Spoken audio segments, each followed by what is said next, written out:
The story begins with a boy named Rio finding himself in a strange white space, unsure of where he is. As he looks around, a man steps out from the clouds and tells him that while this isn't the afterlife, he did unfortunately lose his life in an accident. Hearing this, Rio remembers being hit by a truck and asks if the man is God, but the man replies that he's more like an angel, and since he never gives his name, Rio casually decides to call him Fake Michael.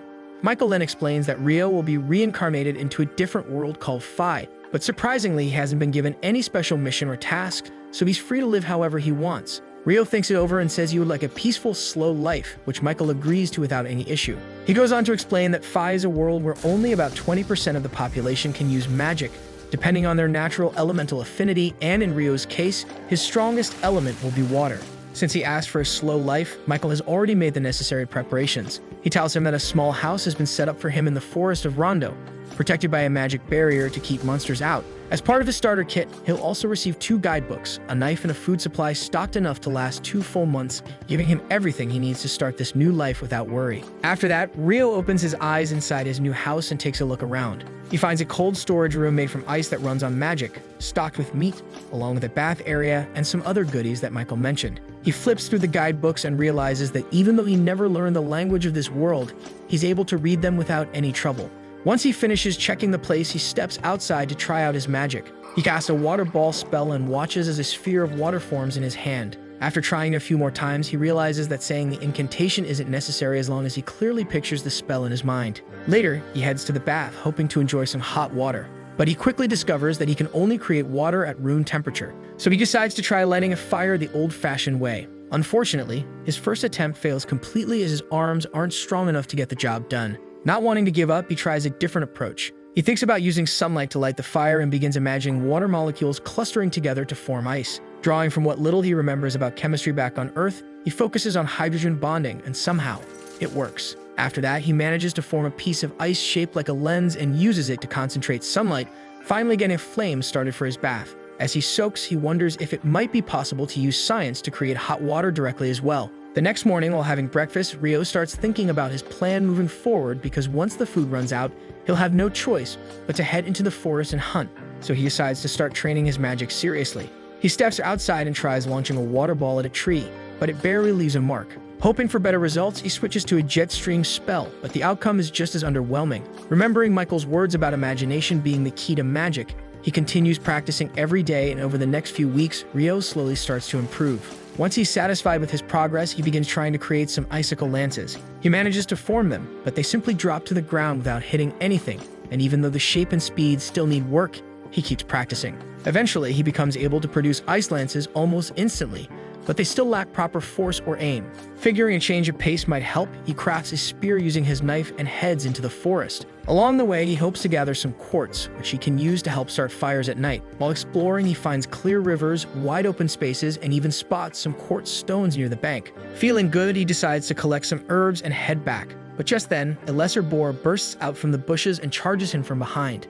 It looks like this is the end for him, but at the last second, Rio remembers how he died before and refuses to let it happen again. He quickly dodges to the side. The boar turns to charge again, but Rio reacts fast and casts an ice sheet on the ground, making it slippery. The boar loses its footing and starts sliding towards Rio, who casts a bunch of icicle lances right in front of him and lets the boar crash into them. The icy spikes pierce through the boar, and just like that, Rio lands his first victory. After that, Rio butchers the monster and heads back home. Once there, he flips through the monster guidebook and finds out that the terrifying lesser boar he fought was actually the weakest monster listed. As he goes through the pages, he notices that the last 2 are marked as special editions, so he skips ahead to check them first. One page describes dragons as powerful creatures capable of destroying entire cities, and the other talks about beings called Akuma. The book clearly states that they are not fallen angels and simply advises him to pray that he never comes across one. The next morning, Rio heads out for his second trip into the forest, finally leaving behind the worn-out clothes he brought from Earth. This time, he comes across some fruit and starts to enjoy the moment, but as soon as he gets off the tree, a massive bird monster suddenly appears and attacks him. From the book, he recognizes it as an assassin hawk, a creature that can use air slash, which is an invisible type of wind magic. But the monster's true danger lies in its razor-sharp beak. Rio starts running back while defending himself from the air slashes by casting ice walls mid-air, but soon realizes that he might not be fast enough to escape. He fires multiple water streams at the hawk, but it dodges all of them with ease and then prepares to finish Rio off using a diving ability. But just before the bird can hit him, Rio forms an ice shield in front of it, and the bird ends up crashing into it and falls down near Rio. Rio tries to finish it off, but the bird quickly recovers and flies back up with an injured eye from the hard impact earlier. It looks at Rio, acknowledging him as its rival, and then flies off into the distance. After it leaves, Rio falls to the ground and thinks about how this slow life thing is much harder than he had expected. On top of that, all the running has left him completely lost in the forest, and he has no idea where his house is. He continues wandering around into the night and stumbles upon a glowing lake surrounded by quiet stillness. And in the middle of it, he sees a headless man calmly patting a headless horse, which he recognizes as a Dullahan. After that encounter, Rio eventually finds his way back home, and as the days pass, he continues to train hard. He finally manages to master his icicle lance spell, strong enough to take down an enemy with a single hit. Alongside that, he starts fishing and improves his defensive ice barrier magic. On one of his trips, he visits the ocean and tries going for a swim, but ends up barely escaping from a curious octopus. His efforts slowly begin to pay off, and he develops a new spell called Abrasive Jet, which is a technique sharp enough to cut through solid rock. One night, feeling more confident with his abilities, Rio forms an ice blade and heads back into the forest to challenge the headless Dullahan. He wonders if this being is even a monster, or if it's simply too advanced to appear in the beginner's guidebook. Without thinking more about it, he charges in, and the two begin to fight. They clash their swords a few times, and at one point Rio thinks that he might win with a strike. But the Dullahan simply parries it with his hand and strikes him from the side, almost cutting Rio in half, but he blocks it with a quick ice shield. After losing the match, Rio falls down and thinks that he's still not prepared to defeat someone like him, but for some reason, it feels like the Dullahan is acting like a silent teacher. After that, he gets up, and the Dullahan shows Rio how to forge an ice sword properly and eventually hands him his own blade as if telling him to master it. Rio accepts it right away and watches the headless warrior step back into the lake. The next day, while Rio is resting in the forest, a large black bird suddenly swoops down from the sky. He quickly recognizes it as the same assassin hawk he fought before from the scar on its eye and wonders if it has evolved. The monster suddenly launches a strong air-slash attack at him, and it takes 5 ice shields to block the attack. Rio quickly realizes that the monster is way stronger than their last encounter. He prepares to block its dive attack with 10 ice shields, but the bird breaks through all of them with ease. Rio keeps blocking its air slashes with his weak ice walls and tries to counterattack with some icicle lances, but the bird simply dodges all of them and fires back with a magic negation ability that instantly wipes out Rio's magical ice shields. He barely dodges the attack in one piece and thinks what a nasty ability that is. Just then, the bird strikes him with a lightning bolt, and once again, Rio dodges the attack by a hair's breadth. The monster follows that up with a clawed attack, but Rio takes out his sword and parries it away. After that, he continues fighting back with his sword, cutting through the air slashes and defending himself against the bird's massive claws. After that, the assassin hawk prepares to launch its final attack, but instead of running away, Rio stands his ground like a true swordsman and manages to strike the bird through its neck as soon as it gets in his range while dodging sideways. As the creature falls down, Rio walks up to it and thanks it for the fight and for helping him grow stronger by pushing him to his limits. He then grabs his sword and says that out of respect for their rivalry, he will end it now and finishes the monster by pulling his sword out. After that, he starts walking back home, but a massive red dragon suddenly appears and lands right in front of him. It tries speaking through telepathy, and when it sees that Rio can hear it, the dragon seems pleased that the connection worked. Without wasting time, it asks if Rio has seen a large black bird in the area. Rio hesitates and then nervously admits that he might have defeated it, thinking it was a threat, and quickly adds that he didn't know it was important. To his surprise, the dragon doesn't seem angry. In fact, it looks more impressed than anything. As his eyes drift toward the sword at Rio's waist, it immediately recognizes it as the blade of the Fairy King and says that Rio must have done something to earn his favor. Seeing a chance, Rio decides to ask the dragon some of the questions he's been holding back since arriving in this world. The two begin talking and end up spending the entire day in conversation. As the sun starts to set, the dragon suddenly remembers that he needs to return home before his wife gets upset with him for staying out too long. And just before taking off, he finally introduces himself as Lewin. In the meantime, far above, fake Michael is reviewing the details of Rio's reincarnation and realizes that he forgot to notice a hidden trait on his tablet. He wonders why Rio might have one, considering he doesn't even have a mission, and thinks about how it has been 10,000 years since he last saw someone with another trait, while mentioning a girl from another world, and then reveals that in Rio's case, he has the hidden trait of eternal youth. The next day, Rio starts craving seafood and makes his way to the coast. When he arrives, he finds a wrecked ship along the shoreline, which looks like it was destroyed in a storm. As he searches through the remains, he comes across a lifeless body, which makes him sad. But just then, he hears a faint groan nearby, and he finds a man barely hanging on to his life. So Rio quickly brings the injured man back to his house and treats him. Sometime later, the man dreams about the shipwreck that washed him ashore and wakes up wondering if he's still alive. He turns and sees his belongings neatly placed on the table beside him and gets up to step outside, looking around the unfamiliar surroundings and quietly wondering where he has ended up. Rio soon walks out to check on him, relieved to see that he's awake. The man becomes shocked when he realizes that he couldn't sense Rio's presence behind him and wonders why he's dressed up so poorly. But then he decides to show respect to his savior and introduces himself as Abel and thanks him. Rio seems cheerful at first, but then apologizes, saying it's a shame Abel was the only one who made it out alive.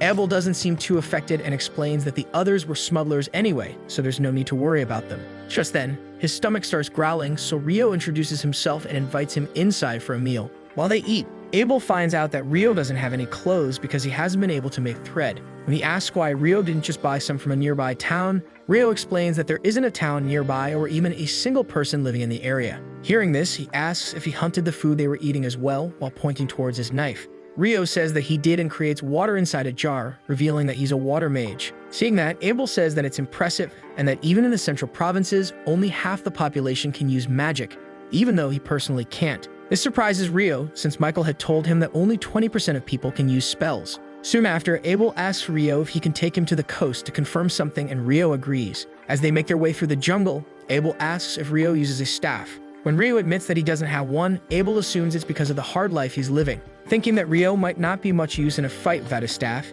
Abel says he'll take the lead if they run into any monsters. Rio tries to brush it off, but Abel insists and says that he can't keep being the one who always gets saved, so in the end, Rio agrees. When they finally reach the coast, they notice that the corpses of the smugglers are gone.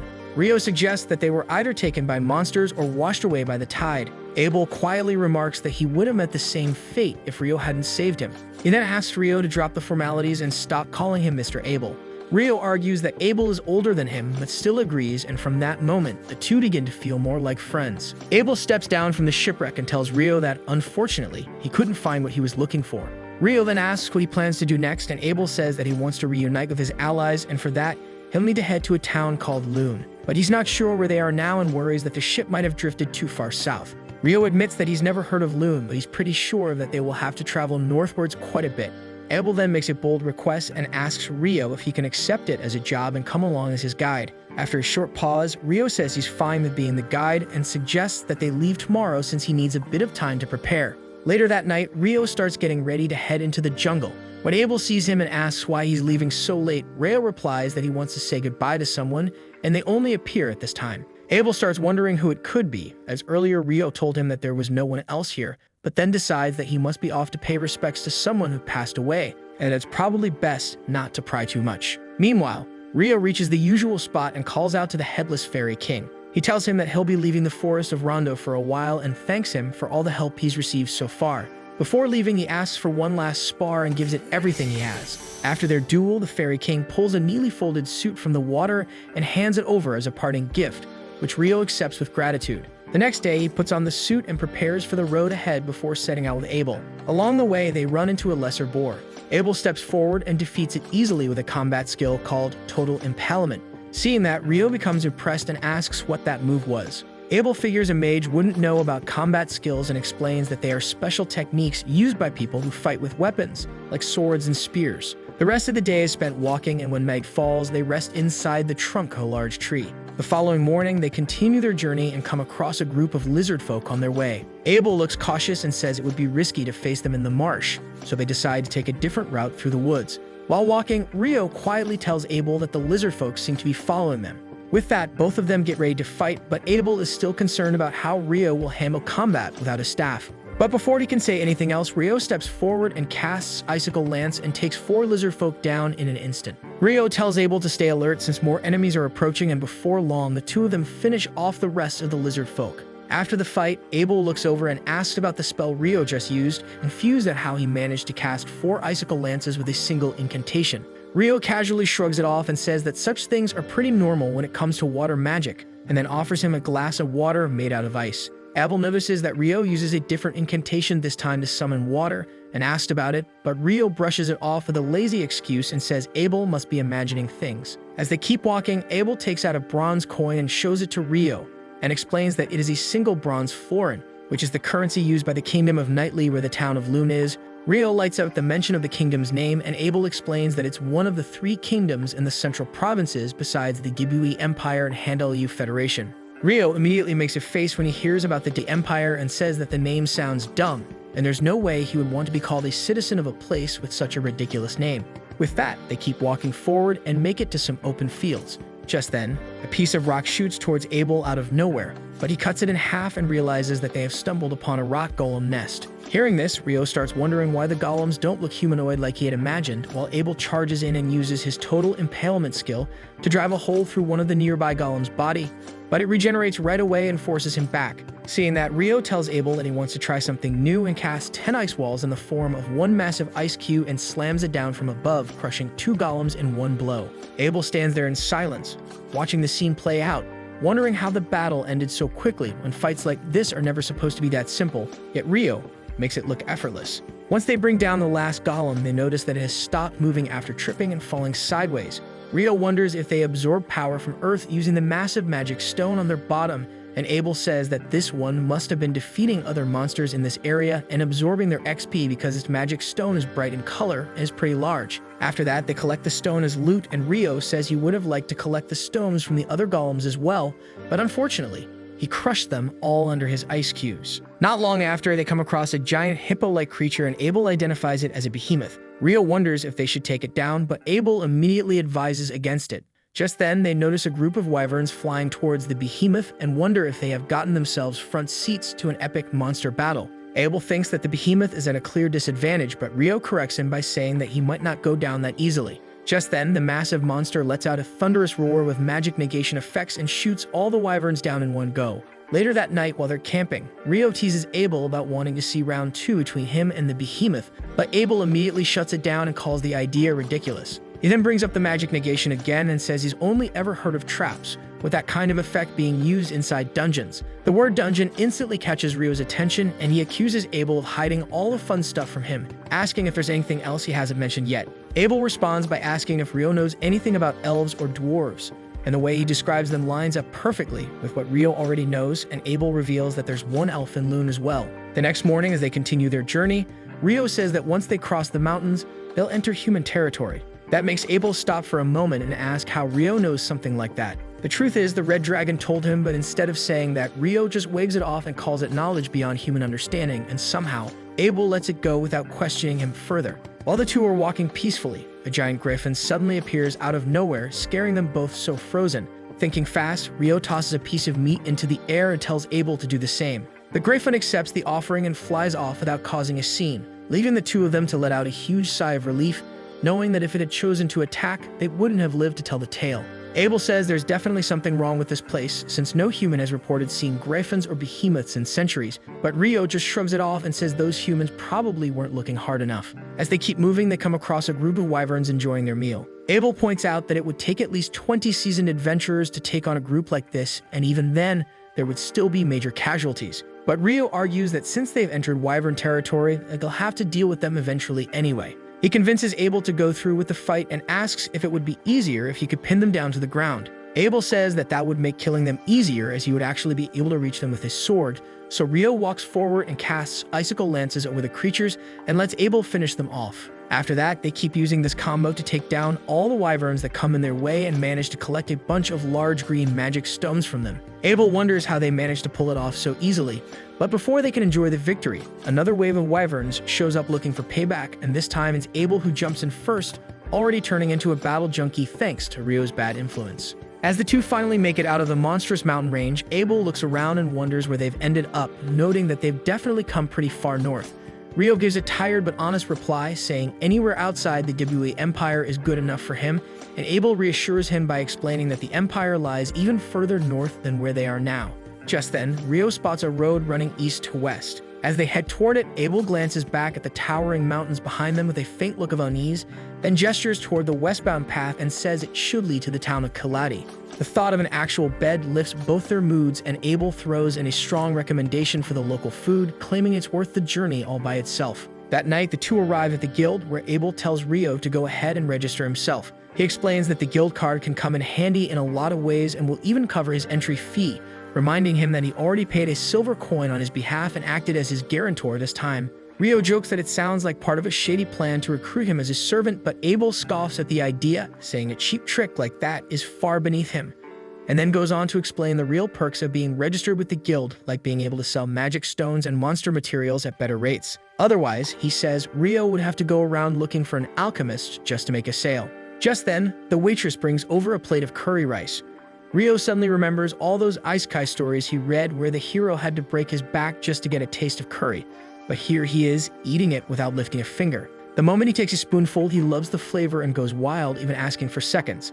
The next day, as they leave for Loon, Rio starts playing the victim again and accuses Abel of hiding yet another secret from him. He puts on the act like some prince demanding answers, this time asking Abel if he's hiding some delicious sweets from him as well. Soon after, the two arrive at the town of Loon, where a guard named Nimmer gets visibly excited upon seeing his lost comrade. Abel gives all the credit to Rio for helping him make it back alive, and Nimmer personally thanks him. Abel even covers Rio's entry fee, and the two head straight to the guild. There, Abel tells him he can even rank up his registration just by being with him. When Rio asks what that's supposed to mean, Abel explains that normally everyone starts at F rank, but if someone has the backing of someone above B rank, they can be bumped up to D rank. Hearing that, Rio tells him he's proud, since that must mean that Abel is ranked pretty high. Abel then talks about how a higher rank comes with perks like better paying jobs, but with the amount of magic stones Rio collected, money shouldn't be a problem anytime soon. In fact, he's worried that if they tried selling all of them at once, it might even crash the market. Still, he stays positive, saying the guild master should be smart enough to figure that out on his own. After that, they walk inside, and as soon as the two step into the guild, the receptionist practically shouts Abel's name, and the whole place lights up the sight of him alive. Everyone rushes over like he's some kind of celebrity. Surrounded by familiar faces and old friends, Abel quickly gets pulled into the crowd, while Rio quietly smiles and steps outside, thinking he might just be getting in the way. Out on the street, the only elf in the city walks past him and immediately takes notice of the robe Rio is wearing. When he asks if something's wrong, she replies that she was just admiring the robe, calling it remarkable, and saying he seems like an interesting person. She then politely excuses herself, saying she has somewhere to be, and adds that she hopes they meet again. As she disappears down the street, the guild door swings open and Abel steps out, looking around for Rio. The moment he spots him, he grabs him and pulls him back inside, introducing him to everyone and calling him his savior. He then announces that Rio will be registering as an adventurer, and the crowd welcomes him warmly, thanking him for saving their friend and taking care of him. Abel then takes our guy straight to the receptionist and asks her to register him at D rank under his endorsement. The request clearly catches her off guard, since no one from the Crimson Sword has ever personally endorsed anyone before, and that alone speaks volumes about how valuable Rio must be. While the receptionist seems to understand the weight behind it, she still brings up the usual protocol and says they'll need to test him first to confirm his abilities. Abel asks to speak with the guild master to sort that out, along with a few other things, so the receptionist arranges it and tells them to wait in the meeting room. The moment news spreads that Abel is alive, the guild master comes bolting in and drops to his knees with relief. Abel rushes over to help him up, apologizing for making him worry so much. The guild master isn't having it though and starts venting about how he's been through absolute hell ever since he found out Abel had gone missing. Eventually, his eyes land on Rio, and he asks who the magician is. Abel introduces his savior once again, and the guild master responds by introducing himself as Hugh. He then thanks Rio, who replies by saying that he just happened to be in the right place at the right time. Abel then brings up Rio's D-rank endorsement, and when Hugh asks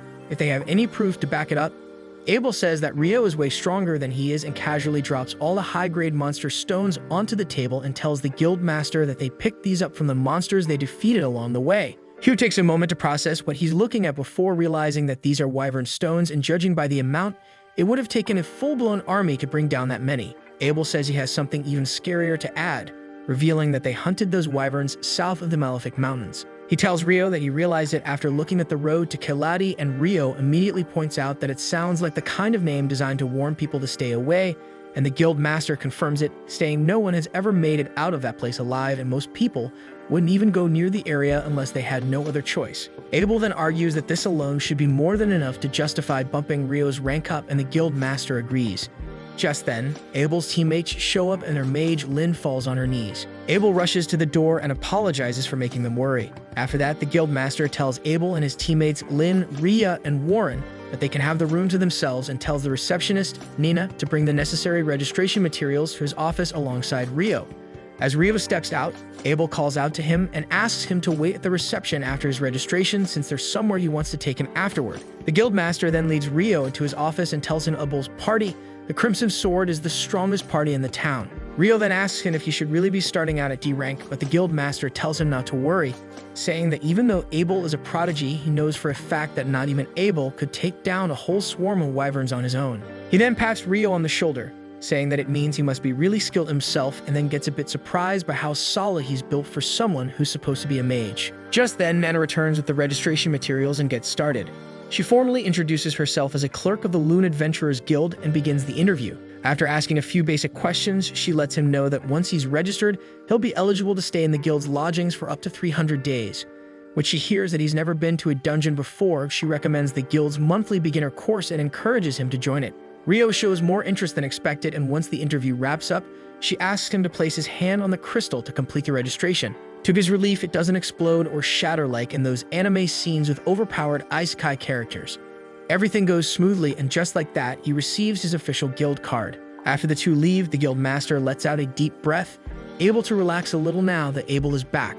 With his workload piling up ever since he went missing, he now genuinely feels relieved and quietly decides that he owes Rio one for bringing him home safe. Meanwhile, after getting his registration done, Rio meets back up with Abel, who pulls him along to collect the reward for the escort mission. On the way, Abel offers to buy him some proper clothes and maybe even a staff, but Rio's not really sure why he would need one and asked about it, but Abel casually says that he just assumed that all magicians use staffs. Rio shrugs and says he's fine casting magic without one, and then adds that he fights up close using a sword. That surprises Abel, since he's never seen Rio carrying one, so Rio pulls out his blade, but to Abel, it looks more like a large knife than a sword. As they walk, Rio starts asking some basic questions about the world and finds out that the days of the week, the number of hours in a day, even how they measure things in centimeters, all of it is exactly the same as Earth. And with curry already being a thing here, it just feels too specific to be a coincidence. Putting it together, Rio figures that someone else must have been Ice-K to this world long before him. Once they wrap up shopping, Abel brings him along to the party being held to celebrate his return. The next morning, Mana shows Rio his way to the guild's lodgings while he complains about drinking too much at the party the night before.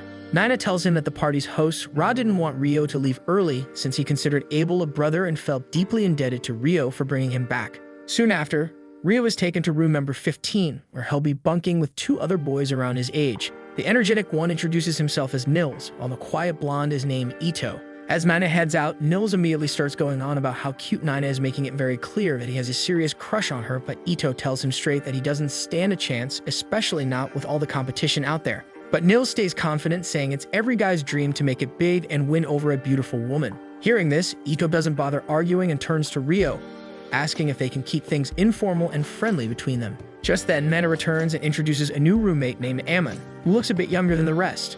Before heading out again, she reminds Rio to be ready the next day along with Ammon, since both of them are scheduled for the dungeon training session. Meanwhile, Abel is having a rough time trying to convince his team about Rio's abilities. Lynn argues that Ice Wall is clearly a water spell, but it's so thin that even a basic air slash should be able to break right through it. She says making it thicker and dropping it on golems sounds more like something out of a fairy tale.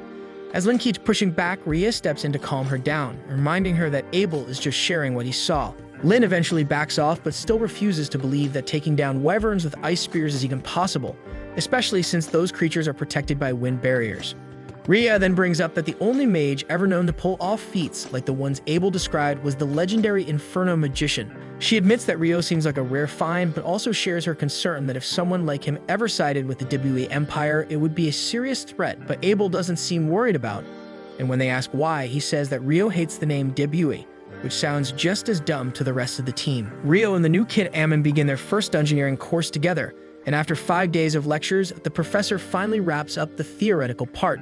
With that out of the way, it's time for hands-on experience, so he announces that they'll be heading into the first layer of an actual dungeon. Ammon immediately starts panicking, but Rio tells him to calm down, warning that if he keeps stressing like this, he'll end up burning out before noon even arrives.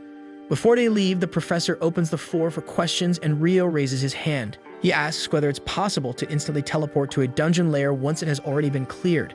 The question, clearly inspired by his knowledge of isekai anime, catches everyone's attention. The professor looks a bit surprised but admits he's impressed that Rio knows something that specific. Unfortunately, he explains that this kind of feature is only rumored to exist in the southern provinces and the dungeon in Loon doesn't have anything like that. Evan turns to Rio, clearly impressed, and says he's surprised he even knew that, adding that Rio really does deserve that D rank. Once everything is in place, the professor leads the class toward the dungeon while sharing a bit of its history. He explains that the entire city of Loon was built around this dungeon and that every few years, the monster population inside swells dramatically. This event is known as the Great Tidal Bore. During that time, the monsters reach the surface layer, which is why massive double walls were built to keep them from spilling out into the city. Hearing all this, Ammon looks a bit uneasy, but the professor reassures him that the tidal bore only happens once every few years, and there's no sign of it happening anytime soon, so the rookies have nothing to worry about. As they reach the entrance, he points out a guild counter positioned right at the start of the dungeon and explains that every adventurer has to register their name and time of entry before heading in. Rio notices that Ammon is still struggling with his nerves and tells him to take deep breaths to stay calm. Once they step inside, the professor informs the class that they are free to explore on their own, since there aren't any dangerous monsters nearby. As Rio and Ammon move further into the dungeon, Rio suddenly senses a monster and tells Ammon to get ready, saying he'll pin it down with magic so Ammon can go in for the kill. Moments later, a soldier ant shows up, and Rio quickly explains that the easiest way to bring one down is by aiming for the base of its neck. He then fakes an incantation and fires off 8 icicle lances, locking the creature in place and giving Ammon a clean shot to finish it off. Afterward, Rio shows Ammon how to extract the magic stone from the monster's body, and once that's done, the two head back to celebrate their first successful expedition. That night, the roommates have a small party and Ito congratulates them for managing to take down a soldier ant on their very first try. Ammon humbly admits that he only managed to land the final blow because Rio had already pinned the ant down, but Rio casually brushes off the credit and lets Ammon enjoy the spotlight. When Edo asks what they're planning to do next, Ammon says he's ready to head back in right away, but is scared of going in alone. Rio says that he's planning on going as deep as the 3rd floor and offers him to go together. The group then begins to wonder why a soldier ant appeared on the 1st floor when that level is usually filled with nothing but weak monsters like bats. Ito mentions that there have been several reports lately of stronger creatures showing up on the 1st and 2nd floors, which makes Rio question what monsters like that are even doing there in the first place. Just then, Abel makes a dramatic entrance and casually explains that soldier ants can actually dig their way up into the upper floors. After that, he properly introduces himself to Rio's roommates and throws in a jab, saying Rio clearly has some serious personality issues and asks them to keep an eye on him. Hearing this, Rio shoots back, asking if he's really that desperate to start a fight. Meanwhile, the others suddenly realize who they're talking to and freeze up. Nil suddenly stands up and nervously introduces himself as a swordsman and says that, as an F-ranked adventurer, he sees Abel as a hero. He's honored to shake his hand, which Abel humbly accepts while telling him to keep working hard, but not so hard that he burns himself out. Rio then asks why Abel is snooping around this late, and Abel explains that the quest his party picked up ran longer than expected. Right on cue, his team shows up clearly annoyed that he's still goofing off instead of checking in at the guild. Abel claims he's just doing his job as a responsible veteran by helping guide the newbies. Lynn tells Warren to deal with him, and the guy lifts Abel over his shoulder like a sack of potatoes and walks off without a word. After that, Lynn walks up to Rio and stares him dead in the eye, before turning around and walking off without saying a thing. Rio quickly apologizes for the unexpected intrusion and says their leader was urgently needed. As the Crimson Sword Squad heads off, she starts scolding Lynn for being rude and tells her to stop staring at Rio, but Lynn says that if Rio really is that high-five mage, then there's no way she wouldn't be interested. Hearing this, Abel says that they'll soon get to see what his savior is really capable of. The next morning, Ammon walks to the dungeon with Rio, and once inside, the two run into a pack of wolves, but manage to take them down without too much trouble. After that, they sit down to catch their breath, and Rio mentions that Ammon's fighting style reminds him a little of Abel's. Ammon says he learned it from his teacher named Kiro. Back in his village, we used to be an adventurer who learned it from a major academy called the Hume School, but he's not entirely sure. Rio tells him not to overthink it and says that if he keeps at it, he might even catch up to Abel someday. Hearing that, Ammon points out that Rio's pretty handy with a sword too, especially for a magician, and Rio explains that he was lucky enough to train under someone long ago, though he doesn't know if he will call himself well-versed as his style is original. Before they move on, he gives Ammon a few tips on stamina control and consistency, saying that he traveled with Abel for quite a bit, and he would always practice his forms first thing in the morning. Ammon listens carefully and says that he would put just as much effort in his training as well. The next day, Rio decides to take a break from the dungeon and heads to the library to learn more about alchemy. The librarian gives him a quick tour and points out where he should start. Later that noon, as he steps outside, the sky suddenly begins to darken, and looking up, Rio realizes that it's an eclipse, but he feels something is off. Just then, a powerful fire spell hits him from behind, and he barely manages to block it with a quick cast of multiple ice walls. As the fire dies out, a demi-human appears, and from the way she looks, Rio guesses she might be one of those Akuma mentioned in the special pages of the monster guidebook back at his hut, and judging by her strength, he figures she's probably just as strong as a behemoth or a griffin. He considers running, but the woman doesn't give him the chance and charges him with another fire spell. At first, Rio manages to hold his ground, but then she shoots him with a wind lance and hits his shoulder. Rio quickly pulls out his sword and falls back, grateful that the Fairy King's cloak saved him from a serious wound. This also surprises the Akuma girl, who says that it's already impressive that he can take on her hellfire, but being able to negate her wind lance was crazy. That's when her eyes fall on the robe he's wearing and asks if they are from the Fairy King. She then draws her sword and says that she will have to cut him up the old-fashioned way and dashes forward with a strike. Rio pulls out his blade as well and meets her with a clash, and they both start exchanging strikes. At one point, the Akuma manages to almost cut Rio, but he dodges back and shoots her with a bunch of icicle lances. The girl runs around, dodging all of them as the eclipse starts to fade away, and Rio wonders if she's using wind magic to boost her speed. Just then, the Akuma jumps down with a heavy strike, forcing Rio to block it with his sword. She then kicks him back and asks why the Fairy King would trust someone like him with both his robe and his sword, and asks who he really is. After that, she creates a fireball, but before she can finish casting her spell, Rio shuts it down with his ice magic, leaving her shocked at how fast he can cast. She calls him a monster, then rushes in with her sword. Rio parries all of her attacks and shoots her with a bunch of icicle lances, but she melts them down with a fire wall before summoning a couple of earth walls from the ground as shields. Taking advantage of the uprising dust, Rio shoots her with a bunch of water jets from the sky and manages to injure her a little bit. After that, he rushes forward to finish her off, but the Akuma breaks through the wall in front of her and meets Rio's attack head-on. During their clash, Rio notices her wounds healing up really fast as she pushes him back into a building. She then prepares to shoot him with a fireball, but Rio already has her surrounded with a bunch of boiling water droplets. As the boiling rain pours on her, she lets out a scream and protects herself with an earth dome before blasting out of it with a crazy expression looking at Rio. She then walks forward and notices the eclipse almost ending and tells him that she's running out of time. It's sad because she can't remember the last time she had so much fun fighting someone. She then introduces herself as Leonor before asking who he is. Rio replies with his name and calls her an Akuma, which makes her pause. She's surprised that a human even knows about her kind and mutters that she should have taken him out when she had the chance, though she admits it probably wouldn't have been possible anyway, not with the time limit still in place. As she turns to walk away, she tells Rio that given how strong he is, he will definitely face other Akuma and tell him not to die before she can kill him herself. Once she's gone, Rio lets out a long sigh and mutters that if it weren't for the Fairy King's robe, there would be a hole in his shoulder right now.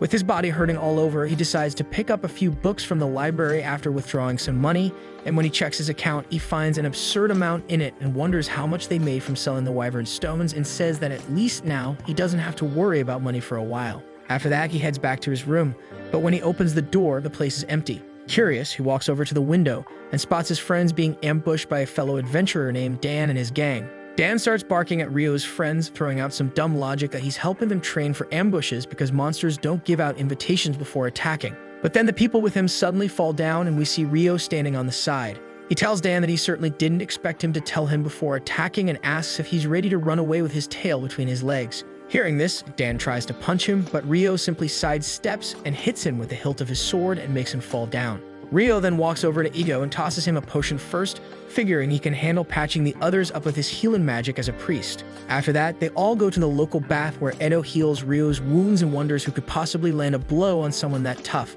The others lean in, curious too, but Rio just waves it off with a lazy grin and says he'll tell them about it another day. He then falls back and enjoys the bath while thinking about Leonor and how she mentioned that there were others like her, but then he decides to relax, saying he's earned a break for tonight. The next day, Amon returns to the dungeon with Mills and Ito by his side. The three head straight to the 5th layer, where Amon takes position at the front and brings down an archer goblin. After he finishes off the monster, Ito uses lesser heal on him and treats the small wound. Ito then argues that goblin archers should not even be showing up on the 5th layer, and something about it feels strange. Mills follows up by sharing something he learned from Abel, saying that survival should always be their top priority. He then suggests they return to the surface and divide their earnings into 3 equal parts. As they begin the walk back, Amon finds himself missing Ryu during the venture, though Ito tries to convince him that they should form a party with members of similar skill levels so that everyone can contribute fairly and grow stronger together.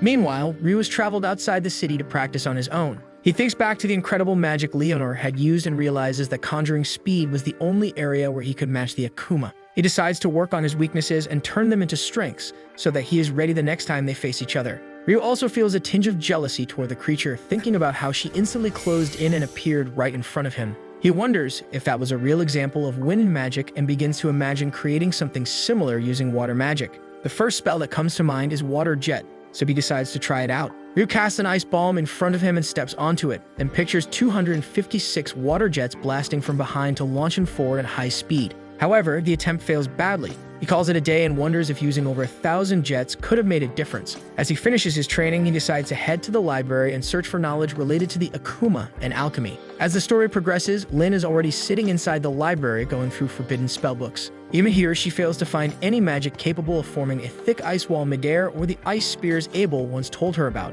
She gives up as she gets up, thinking that not even her master Hilarion would be able to handle spells like those, and if anyone could, it would have to be someone like the Inferno Magician of the Empire. Just then, Sarah appears and comments that it feels strange to find Lin in a place like this. Lin replies that she came to look something up, then asks if Sarah had been away from Lune on a quest for royal duties. Sarah tells her she has just returned from her mission, and makes an excuse and leaves, saying an envoy is already waiting for her. In the meantime, the trio arrives at the guild and heads straight to the reception desk, where Nina looks surprised to see them come back so soon. While Nils fails to get proper word out because of his crush on Mina, Ito shows her the magic crystals they gathered, which makes her realize they came from goblin archers who should not be on the 5th layer. She quickly runs off to inform the guild master and also puts up a notice on the guild wall, thanking the three for the valuable information. As Nine explains everything to Hugh, he immediately senses the danger, knowing that such monsters usually appear only after the 10th layer. He asks Mina how many B-rank parties are currently available, and she tells him there are only Crimson Sword and White Brigade. The guild leader then asks her to call both of them at once. Soon after, Crimson Sword arrives at the guild, and Abel does not look pleased when he hears that the White Brigade is also there. They enter Hugh's office, and by the time they get inside, the White Brigade is already waiting. Their leader, Phelps, warmly greets Abel, and Abel returns the greeting. Hugh McGlass wastes no time and gets straight to the point. He quickly thanks both parties for responding to his request, then brings up the report about the goblin archers. Abel asks if the information is reliable, and Mr. McGlass explains that the trio returned with the crystals as proof. The guild leader then informs them that their task will be to enter the dungeon and check for any signs of the great tidal bore, which refers to the explosive growth of monster populations inside the dungeon. Mr. McGlass explains that the last one happened around 10 years ago, and the recent signs they have received might be enough to confirm that another one is approaching. He offers them a generous reward for verifying this and shares all of his plans, even mentioning that he has already notified the Lord about the situation. The guild leader makes it clear that he does not intend to treat this lightly and asks both parties to head out by the next morning. Mr. Hugh also informs them that he has issued a notice to temporarily close the dungeon. Both groups quickly rise from their seats and accept the request. The next morning, Ryu wakes up early and heads out while the others are still getting out of bed. He mentions that he plans to visit the north side of the library, hoping to find material more advanced than what is available on the south side. Ammon points out that there are forbidden texts available there as well, but Ito reminds them that Ryu would need to be at least B-ranked to gain access to those. After they wish him good luck, Ryu makes his way toward the library, and as he climbs the stairs, he comes across Sarah standing there reading a book. Meanwhile, the Crimson Sword and the White Brigade gather near the dungeon gate. When Abel asks Phelps why he has brought only 20 adventurers, Phelps explains that he selected only those ranked above C, which makes up half of the brigade. Abel considers it a wise choice and nods in agreement. Just as the guild master is about to open the dungeon gate, Abel suddenly stops him, sensing an unusual presence from within. He then asks Lynn to confirm it using her wind magic. Lynn casts a wind spell called Probe and reveals that there are well over a few hundred monsters waiting near the entrance, which is more than enough to confirm that the great tidal bore has already begun. The guild master immediately orders everyone to fetch the knights and alert the entire area. An emergency quest is posted at the guild, and everyone quickly rushes off to fulfill their roles. Back to our hero, Sarah seems pleased to see him again. She asks if he is a local adventurer, then properly introduces herself, saying she had a feeling they would meet again. She follows up by asking what he is doing at the library, and Ryu almost lets slip that he is looking for books on the Akuma, but quickly changes his answer to alchemy, explaining that he wants to eventually create Golem. The girl replies that it is quite an ambition, and though she cannot think of any such book nearby, she asks him to walk with her, as she might have something that could guide him. As he follows her, Sarah asks if he enjoys reading, and Ryu tells her just how much he loves books, saying that since he has been reading for a long time, he feels a bit nostalgic whenever he visits this place. He then asks if she is an elf and whether she is the only one in town. Sarah explains that she is the sole member of a B-rank party called the Wind, and that she is a bit unusual since elves do not usually stay in human settlements, but she thinks it is a good thing she did, because that is how she got to meet Ryu. While Ryu and Sarah peacefully enjoy their conversation in the library, chaos begins to spread through the city as crowds gather in a circle around the dungeon and wait for the monsters to emerge. The dungeon doors are slammed open, and what appears next is a swarm of mutated goblins. The guild leader immediately orders everyone to attack with arrows and spells, but the goblins keep charging forward without slowing down. Watching the knights join the fight brings a wave of relief to Abel as he realizes they are the Margrave's Loon Knights. Carl remarks that he is glad he had a meeting with Commander Nivile earlier, which allowed them to prepare in time. However, as he watches the massive wave of goblins pouring out, Hugh starts to grow anxious, knowing that the last time was nowhere near this serious. As the battle continues, the leaders of the two guild parties do an excellent job of coordinating everyone. Even so, the situation grows dire when Rhea points out that they have already run out of arrows. Nils quickly brings in a new supply and also delivers a message from Hugh to Abel, telling him that there should be a large goblin monster hiding behind the fodder, and he wants the Crimson Sword to take it down. Everyone keeps fighting until dawn, and by then most of the goblins are wiped out. The guild leader quickly orders the two B-rank parties to get into position and defend the wall against the giant monster approaching from the back. The two teams move in perfect sync and easily tear through the final wave before stepping up to face what they assume is the last threat, a single goblin general. But right then, three of them show up instead, which clearly signals that the final boss is going to be a goblin king. Abel calmly shares his plan that he and Phelps will take on two of the generals while Rhea and Shenna will handle the third. He hopes they can end the fight before the king arrives. The team quickly gains the upper hand against the generals, but just before they let their guard down, Abel suddenly shouts for everyone to get down. A violent air slash tears across the battlefield, blowing up the three goblin generals and sending them flying with a single swing from the Goblin King. Abel is stunned that such power came from just one casual motion of an arm, and even more shocked that the king willingly sacrificed his own men. Wasting no time, Abel rushes in with Phelps and strikes using his flawless shadow sword skill, followed by a royal impalement, but even that fails to finish the beast. Phelps starts to panic, but Abel calls out to Lynn to use her bullet rain.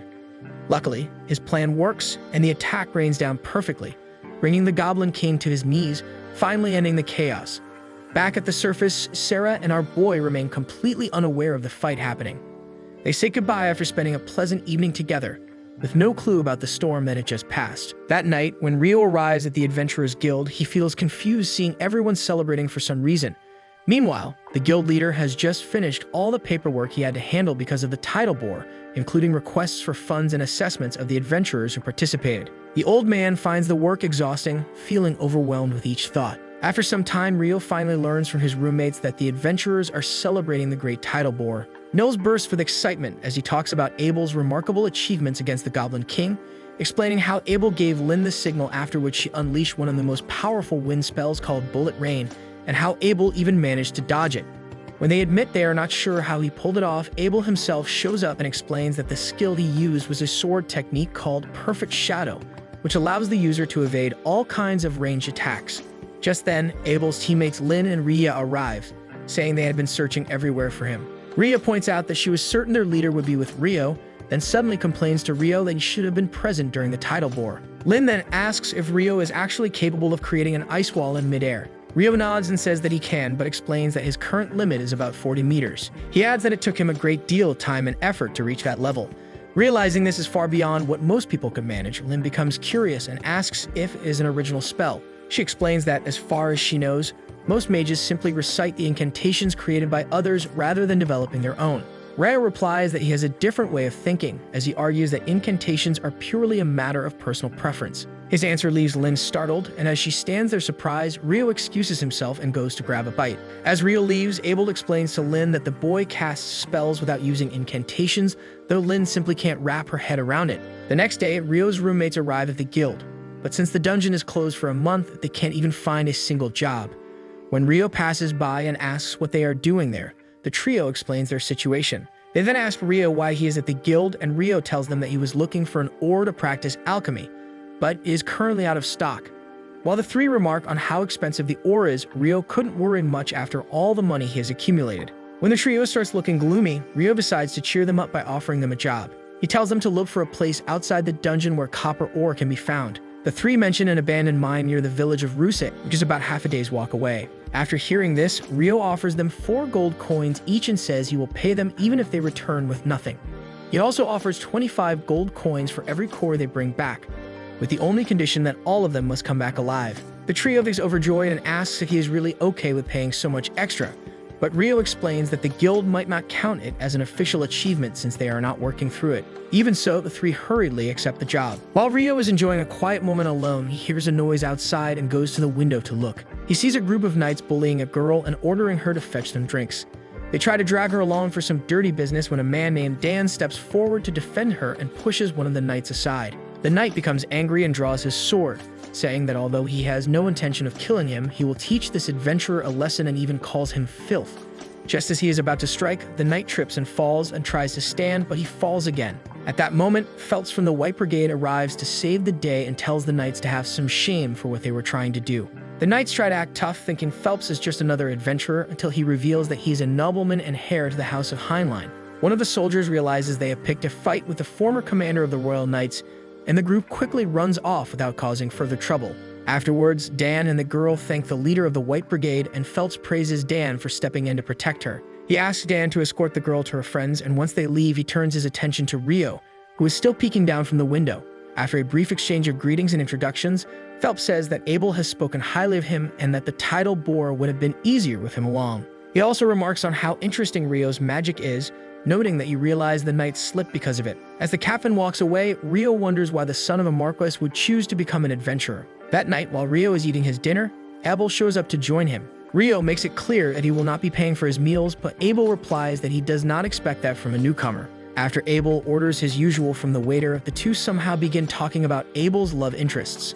When Rio asks about Lynn, Abel says she already has a crush on Warren. Rio does not see how that would work, but remarks that love can overcome a little height gap. He then asks if Riaz caught Abel's interest, and the man literally freaks out like an embarrassed middle schooler. Abel quickly changes the subject and asks if Rio is willing to help him with something. He then leads Rio out into the streets and begins to explain that one of the investigators sent to Loon is an old acquaintance of his. This investigator has brought several guards with him, and among those guards, some are a total mess. Therefore, Abel wants to track them down before they can cause any trouble. While they are talking, Rio notices a group of sus-looking adventurers. They decide to follow them and are led into a back alley, where they are suddenly ambushed. Rio easily handles the attack, creating ice crystals that drop onto each of the attackers and knock them out instantly. He mocks them for going through all the trouble of luring them there when they could not even attack properly. However, Abel argues that the issue is with Rio's standards. Abel then finds an alchemy tool, and when Rio insists on keeping it, Abel argues that they need to submit it as evidence. After tying up the sus attackers, Abel discovers they are C-rank adventurers from Jaclair, the capital of Handaliu. He wonders what they are doing so far from home, then heads off with Rio to report them to the town guard. On the other hand, as Phelps is walking calmly through the streets, he is followed by the same knights from before who are seeking revenge for their humiliation. Just as they reach for their blades, they are suddenly paralyzed when Shenna appears behind them and incinerates them with a single spell called Inferno. The next day, a research expedition team arrives from the capital and meets with the guild leader. The discussion grows tense when Hugh complains about reopening the dungeon and even requests adventurers as escorts to descend there. The man from the investigation team, named Clive Staples, explains angrily that the Minister of Domestic Affairs is the one calling the shots for this research expedition, and he has given them full authority over it. An old geezer presiding over the meeting steps in, telling the two to stop arguing, and apologizes to Hugh for their sudden seizure of the guild's food supplies, even offering compensation. Clive remains firm about his plan to reopen the guild, and Hugh accepts, which makes Clive smile, but before he can get too pleased, Hugh warns that if anything happens to the adventurers of Loon, they will not be held responsible. The old geezer tells Clive the condition is fair and asks Hugh if they can pay the adventurers above standard rates. Hugh says that it is entirely up to the adventurers and warns them to proceed into the dungeon with caution, since there is no telling what they might encounter there. Rio makes his way to where the Crimson Sword party is staying, hoping to find a decent cafeteria. Just then, a girl rushes out of the door, hurrying back and forth before running up to him and begging him to show her the way to the guild, as she has a letter to deliver. Rio does not want to give up his mealtime, but still decides to be a simp and guides her there. At the guild, the girl hands the letter to the Crimson Sword party, explaining that it is from Professor Hilarion. Abel opens it and learns that Hilarion wants them to support the court magician in the investigation of the dungeon. When Rio points out that the dungeon was supposed to stay closed, Abel explains that this was because an A-rank party with a top-class S-ranked adventurer vanished inside it after the last great tidal bore, but the research team has gotten permission to explore it now. Rio says the smart choice would be to stay away and leave to get something to eat. As he goes, the girl thanks him, and when Ria points out she has not introduced herself, the girl says her name is Natalie Schwarzkopf. Her family name catches Lynn's attention, and she quickly realizes they have a famous water mage. Lynn is still curious about Rio's ice wall spell and asks Natalie if she knows it, but Natalie says she does not, and even she gets surprised learning that such a spell even exists. Abel then orders his crew to never pick an actual fight with Rio, and even if they end up against him, they are to surrender, as he is certain that even all of them together would stand no chance. He then tells Natalie that if she needs help and cannot find them, she should look for Rio. Later that day, the research expedition team sets up residual mana detectors that can pick up any trace of mana left in the environment. The old user from the team explains that these detectors will send all their data to the analysis group working right outside the dungeon. That night, Rio's roommates return with 2 ores and are given a large amount of gold coins, which makes them happy. Ito says he is surprised the dungeon was opened so quickly, and Rio explains that only D-rank adventurers or above are being allowed in for now. He also asks them to attend the briefing scheduled for tomorrow. As the days pass, Abel travels for 3 days and reaches the 7th layer with his team, but they have not found a single monster. Abel notices that Clive and the group from the Royal Central University seem to be in a hurry, and Ria explains that they are working on a theory that says the monsters from the Great Tidal Bore come from below the 38th floor, which is why they want to move quickly. The next day, during the adventurers' briefing, the guild leader explains that E and F rank parties are not allowed to escort the investigation team. However, he assures them that some alternative work has been arranged so they will not go broke or starve to death. Rio then asks about the color intensity of the stones taken from the monsters of the Great Tidal Bore, and Hu reveals that all the stones were pale, which seems very strange. Meanwhile, the research expedition team finally comes across a random huge gateway, which Clive decides to call the gate from now on. They believe the gate might be connected to another place, and as they set up instruments to examine it, everyone present suddenly vanishes, and even the analysis team cannot detect any trace of them. Abel calls out to his party members, making sure they're all right, before turning to the old man named Arthur, who explains that they've been relocated. The adventurers grow uneasy, whispering about where they might be, until Director Clive steps in, ordering everyone to scatter and examine the area carefully since danger could appear any moment. One of the men approaches Clive, asking what happened, and he replies that it must have been teleportation, which is why figuring out their current location is their top priority. They begin to wonder if this was the gate's doing, but Clive dismisses the earlier theory about monsters being restricted below level 38, thinking of it as a false one. Now he strongly suspects the gate itself was the source of all of the monsters. Even so, Clive admits this incident might turn out to be a hidden blessing, perhaps even leading them to uncover the true root of the Great Tidal Bore. A smirk spreads across his face as he imagines this discovery becoming his ladder to promotion as head of department. Meanwhile, back in town, as the readings suddenly vanish, the analysis team begins to worry since this is something that should not have happened under normal circumstances. Just then, Natalie manages to catch a signal, and for a brief moment, it appears that the missing group is on the 40th floor before the signal is lost again. At that moment, a man arrives looking for the person in charge and introduces himself as Christopher Blatt from the College of Magic. He claims to be the one officially organizing this investigation and someone acting directly on the king's orders, demanding to know if there is anything out of the ordinary or abnormal happening inside the dungeon. He explains the reason behind the sudden commotion, saying that while he was making his way into the dungeon along with the local adventurers he had hired, the moment the person in front of him crossed the threshold, everyone vanished into thin air. Natalie argues that they are not the only ones whose readings disappeared, and Christopher Blatt immediately asks the person in charge if they have confirmed other such sightings, to which the reply comes that they did, but only on the 10th layer. Blatt then asks if they received any further signs of them afterward, and when Natalie replies that it was only for an instant, he asks where exactly, and the response comes that the signal they detected was from the 40th layer. Blatt becomes visibly uneasy since that is far too deep, as the furthest any adventurer has ever made is only the 38th layer, and furthermore, the difficulty level beyond the 30th floor requires at least B-rank parties. The in-charge then explains that the B-rank party Crimson Sword was the one escorting this team, so there is a very high chance that they might all be together there. He further adds that he has already sent a messenger to the guild and requested the guild master to come as soon as he could. Just then, Natalie remembers something and rushes off. Meanwhile, he was approached by the receptionist Nina, who informs him that something is wrong with the dungeon. The entire investigation team has disappeared, and they need him at the entrance immediately. Hugh grows tense, fearing that Abel and the Crimson Sword may have vanished as well. He quickly prepares to leave, instructing her to have their liaison gather at the dungeon checkpoint. He also tells her to keep this information from the adventurers until he can confirm what is really happening. On the other hand, while chaos stirs in town, Rio is calmly wandering through the library, searching for books he wants to read. He climbs the stairs, hoping to catch a glimpse of Sarah, and to his delight, she appears. He tells her he was hoping to compare records of past eclipses and great tidal bores. Sarah smiles and offers to help him track down the records. As they walk together toward the right section, she asks if he thinks there might be a connection between eclipses and the great tidal bore. Rio just turns the question down, yet Sarah continues, insisting that she believes his theory about the connection between the two might actually be correct.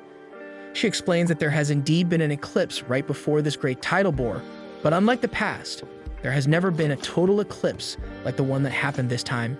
She also seems curious about how Rio managed to think of the same connection as her, while Rio himself knows he cannot simply tell her that he was fighting an Akuma in the middle of that eclipse. When she looks at him with that curious gaze, almost as if asking what is really going through his head, he suddenly changes the topic by asking if she knows what determines the vividness of a magic stone. Sarah allows him to divert the conversation and answers that the longer a monster lives, the more vivid its stone becomes. Rio agrees, adding that he learned the same thing during his journey, but he admits that this fact made him wonder about the hue of the stones from the monsters during the bore, since most of them were pale. If the stones had been vivid, it would have made sense, as that would mean only lower-level monsters came to the surface, but pale stones could only suggest that the monsters had just spawned recently. He even argues that the boss monsters also appeared to be recent spawns, and this leads him to form some theories of his own. After hearing him out, Sarah decides to take the boy to see the records from earlier tidal bores, though she warns that the documents might not be in the best condition. Back in the dungeon, as Abel talks with Arthur about the strange situation, he suggests that it could be teleportation, and that they might either be on a different level of the dungeon or in a completely different place altogether. He then asks the group if their instruments are working properly, and it turns out that even the tracker devices are functioning as usual, which makes Lynn excited since it means they might still receive some help. Abel shifts his focus to the old man and asks if something is troubling him, and Arthur replies that it is the air itself. Arthur then turns to Rhea and asks her if this reminds her of anything, to which she explains that it looks exactly like the inside of the sanctuary square, a spell that only the highest-ranking priests were capable of casting. Rhea nods and argues that it is the ultimate form of defensive magic, one known as a divine miracle, and furthermore, it is said to deflect all offensive spells as well as physical attacks. Abel argues that this would mean they are trapped inside some kind of barrier, and Rhea agrees since they cannot sense where the boundary lies. Abel then tells Lynn to use her probe to check, and she reports that she can sense about 1,000 humans spaced 500 meters apart, along with 50 life forms she has never encountered before. Arthur assumes that Clive and his team must have been teleported here as well, and Abel thinks it would be best to regroup with them. Meanwhile, the guild leader arrives near the dungeon and gets briefed on what has happened, including the report of a signal that briefly came from the 40th floor. He cannot believe it since even if they mobilize all the adventurers in town, none would be able to make it that far. Blatt then shares his concern about how these people vanished so suddenly. He apologizes, saying that neither he nor his subordinates can enter the dungeon under these circumstances, and the guild leader agrees with him while hoping the team will eventually return safely. Back in the dungeon, the adventurers are being burned by purplish flames hurled by the monsters. They try to raise their barriers, shouting for everyone to come inside, while those left outside are quickly perishing. Fear spreads as the group realizes how easily these creatures are breaking through their barriers. Clive recognizes them at once, confirming that they are devils, the very beings he has only read about before. The monsters overpower everyone with little effort, and though Abel and his team manage to reach safety, they all feel a chilling wave of discomfort. Rhea explains that the devils are supposed to be stronger than any human.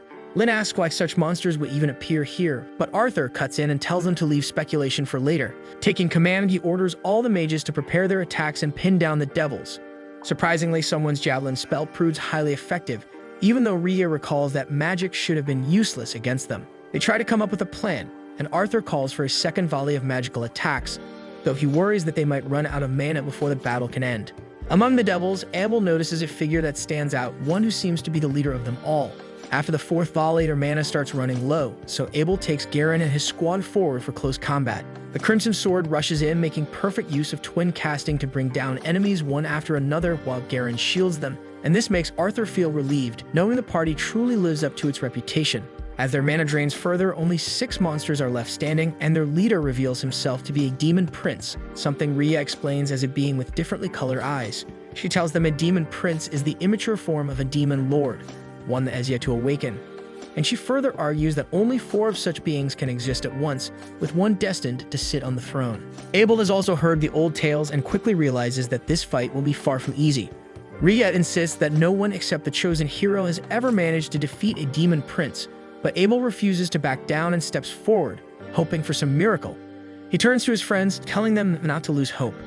Compared to the time that terrifying Griffin nearly scared them into wetting their pants, this doesn't feel as bad to him.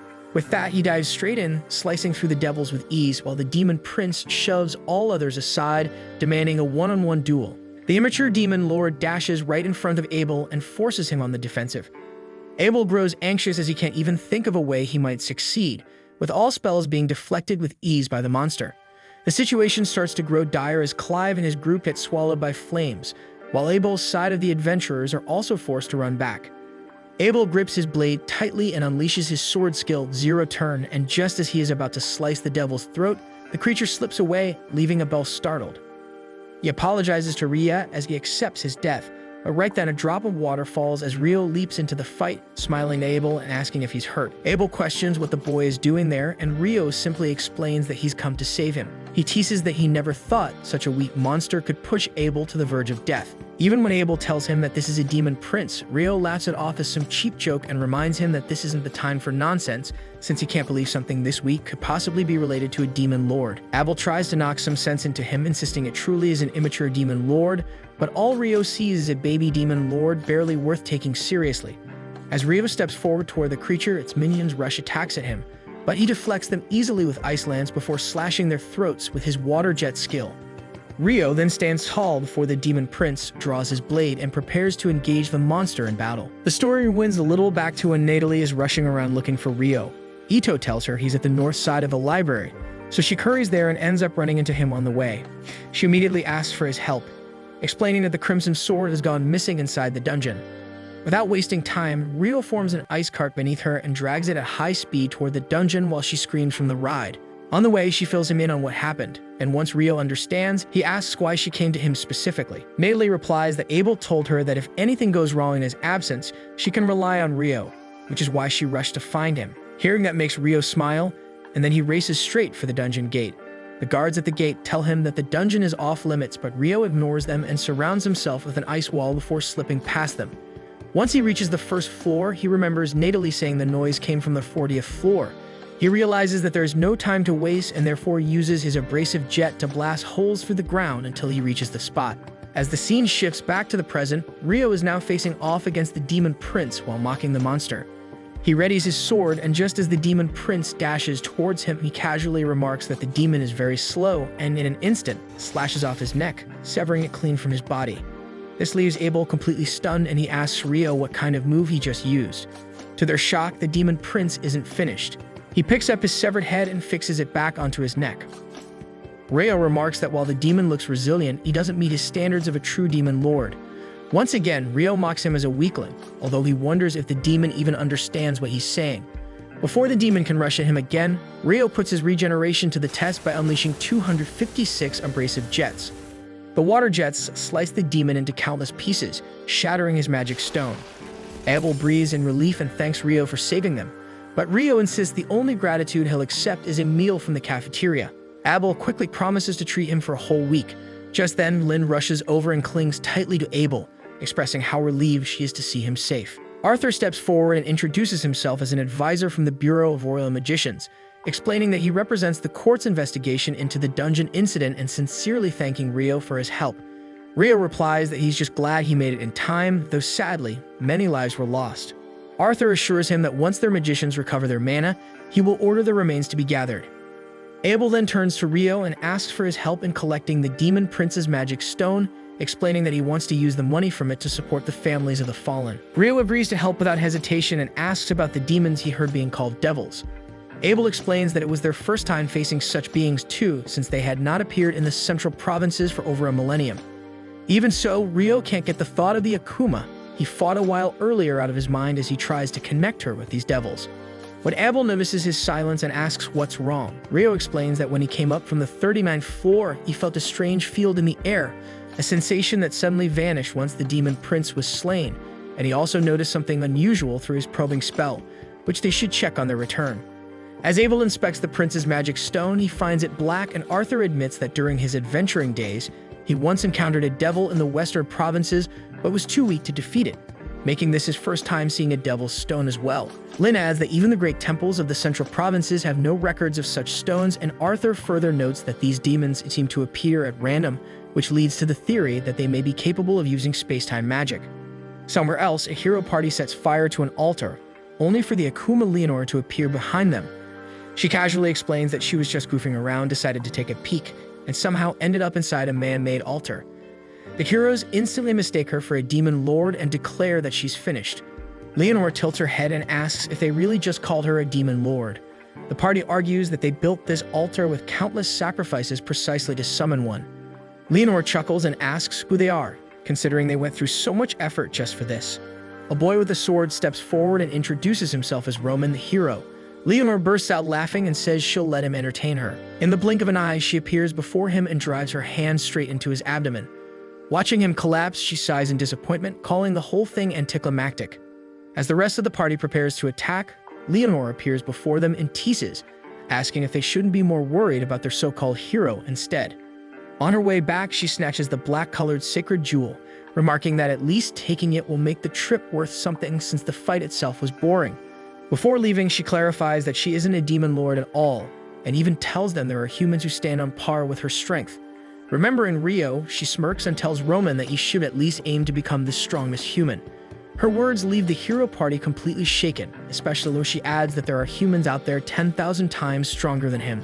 Back in the dungeon, Rio and the others meet with the adventurers hired by Clyde before resuming their investigation, where they discover a cracked black orb that seems connected to the strange anomaly Rio had sensed earlier. Arthur admits he has never seen anything like it and seals it inside a barrier bag where no mana can pass through, considering it is their only piece of evidence. On the way back to the surface, Abel thanks Rio once again, but Rio reminds him of his promise to feed him for a whole week, even bringing up curry as part of the deal, and half-jokingly warns that if Abel forgets, he will cut him into smaller pieces than the devil they fought. When they return to the surface, the guild leader praises their work, and Abel thanks Natalie for bringing Rio along. Hugh feels relieved to see Abel alive and wishes he would take safer surface jobs, but his relief quickly turns into scolding as he calls out Rio for ignoring the guards and rushing headfirst into the dungeon. Rio apologizes, yet Arthur steps in and tells the guild leader that they are only standing here because of Rio. Hugh gets startled and demands an explanation, and Arthur leads him to the tent to explain everything. There, Arthur explains to Hugh that apart from the demon prince, nearly 50 devils were waiting for them inside. Hugh argues that it shouldn't come as a shock since it was Arthur, along with Abel's party, but Arthur admits that despite Abel's strength, he had almost lost his life to the demon prince, and by sheer luck, Rio appeared at the perfect moment and saved their group from certain death. Arthur turns to the guild leader and asks just who this boy really is. And while Arthur lays out everything he knows about him, the two quietly agree that such an unprecedented magician must remain on their side. With that in mind, they decide to keep Rio hidden from those brain-dead aristocrats by making sure there are no official records of him accomplishing anything. As the scene shifts, Rio dashes ahead with his roommates struggling to keep pace, urging them that the most important thing is just to keep moving while he easily outruns them. Cutting through a back alley, he grows restless, craving a real battle unlike the one with the demon prince that ended before it even began. But the sudden smell of curry attracts him and leads him straight to Sarah. She greets him with a smile, insisting there's no better place for curry than in Loon, and invites him to sit.